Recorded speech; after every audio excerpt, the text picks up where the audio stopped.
आज वाराणसी में अपना दल यस की जिला स्तरीय संगठन समीक्षा बैठक है, जिसको संबोधित करने के लिए और संगठन में किसी प्रकार की खामी है उसको दूर करने का मैं प्रयास करने के लिए यहाँ पर आया हूँ। पारिवारिक जो आप लोग की लड़ाई चली है उसमें कितना प्रयास आप लोग का है? देखिए, हमारी पार्टी ने सर्वसम्मति से 7 तारीख की अपनी लखनऊ की बैठक में निर्णय लिया था कि हमारी राष्ट्रीय अध्यक्ष जी की इच्छा के अनुरूप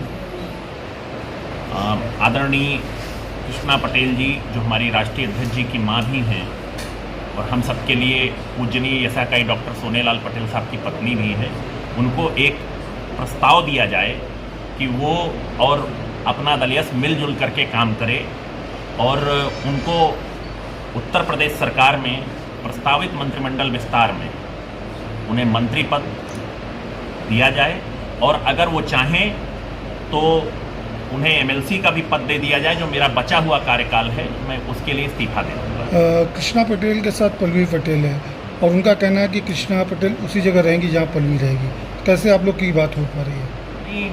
इसमें जो परिवार के सदस्य हैं वो लोग मध्यस्थता करने का प्रयास कर रहे हैं और मुझे उम्मीद है कि आदरणीय माता जी जो है कभी न कभी सकारात्मक उत्तर देंगे। क्या कारण है? 5 साल पहले भी आप लोग इसी तरह किए लेकिन हो नहीं पाया, इस बार फिर वही विवाद चल रहा है अभी भी, और उनका कहना है मेरी पार्टी पूरी चुनाव लड़ेगी अकेले दम पे। देखिए, इसमें मैं आपको स्पष्ट कर देना चाहता हूँ, हमारी पार्टी ने 7 तारीख की बैठक में बिल्कुल स्पष्ट किया है, हमारे राष्ट्रीय अध्यक्ष जी के भावनात्मक लगाव को देखते हुए हमारी राष्ट्रीय अध्यक्ष जी ने अनुरोध किया पूरी पार्टी से कि मैं ये चाहती हूँ कि मेरी माता जी को मेरी ओर से एक ये प्रस्ताव जाए। तो पार्टी ने उनके इस प्रस्ताव पर सहमति जताई तथा ये भी कहा कि ये पार्टी की ओर से अंतिम प्रस्ताव होगा, इसके बाद से उनसे कभी भी राजनीतिक बातचीत नहीं की जाएगी। अगर वो स्वीकार करती हैं तो वो उनका स्वागत है, अगर वो स्वीकार नहीं करती हैं तो इसके बाद से हमारी पार्टी की ओर से उनको कोई भी प्रस्ताव कभी नहीं दिया जाएगा। तो क्या लगता है, कोई लालच दे के कृष्णा जी को अपनी ओर खींचा जा रहा है?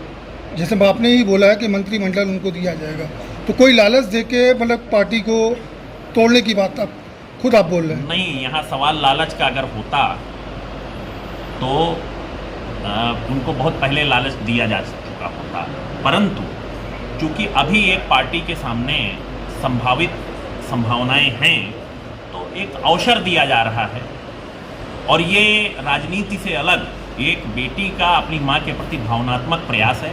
इसके बाद से हमारी पार्टी के स्तर से कोई भी प्रयास नहीं किया जाएगा। ये अवसर तो इसके पिछले साल भी अनुप्रिया जी ने भी दिया था कृष्णा पटेल जी को। नहीं, इसके पहले ऐसा अवसर कहाँ आया? नहीं, उसके पहले दे चुकी थी वो रोनिया विधानसभा में। उन्होंने खुद बोला था कि माँ कहीं आ जाती है तो उनको कोई मंत्रिमंडल हम दिलवा देंगे। नहीं, तो जब मंत्रिमंडल का अवसर आएगा तब दिया जाएगा। उसके बाद तो खुद ही मंत्रिमंडल से बाहर हो गई थी, तो क्या कहेंगे? नहीं, उत्तर प्रदेश सरकार में अगर कोई मंत्रिमंडल का अवसर होता तो उनको दिया जाता। तो क्या अवसर की तलाश अभी चल रही है? तो आप इसको किसी भी प्रकार वो कर सकते हैं। नहीं, अवसर की तलाश चल रही है। नहीं, अवसर का तलाश नहीं है, नहीं, लालच देके अवसर की तलाश है ये आपके हिसाब से?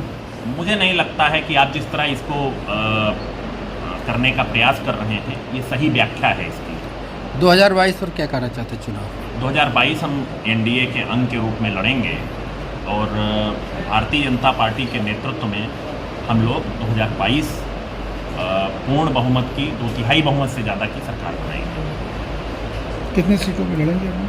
मैंने आपसे थोड़ी देर पहले भी कहा था कि हमारी पार्टी जब समय आएगा, हमारी राष्ट्रीय अध्यक्ष जी को पूरा अधिकार दे दिया गया, हमारी राष्ट्रीय अध्यक्ष जी और भाजपा का शीर्ष नेतृत्व दोनों मिल करके ये तय कर लेंगे कि कितनी सीटों पर कहाँ लड़ना है। हम उन्हीं सीटों पर लड़ेंगे जहाँ पर हम और भारतीय जनता पार्टी और अन्य एनडीए के जो दल मिल करके लड़ेंगे वो पूर्ण रिजल्ट दे सकें। अभी आपने एक आरोप बता रहे थे, पल्लवी को आरोप बताया, क्या है ये? देखिए, मैंने थोड़ी देर पहले भी आपसे एक बात कही थी कि हम लोग पल्लवी पटेल जी को भी ले आए, लेकिन पूरी पार्टी का ये मत है कि पूर्व में उनके द्वारा जो हमारी राष्ट्रीय अध्यक्ष जी के विरुद्ध मुकदमा दर्ज कराया गया था झूठा, तथा जो राजनीतिक विषय नहीं है लेकिन एक भावनात्मक विषय है छोटी बहन के साथ, वसीयत का प्रकरण है, उन दोनों के लिए अगर वो माफ़ी मांग लेती हैं तो हमारी पार्टी ने ये तय किया है कि हम लोग पल्लवी जी को भी ले आएंगे।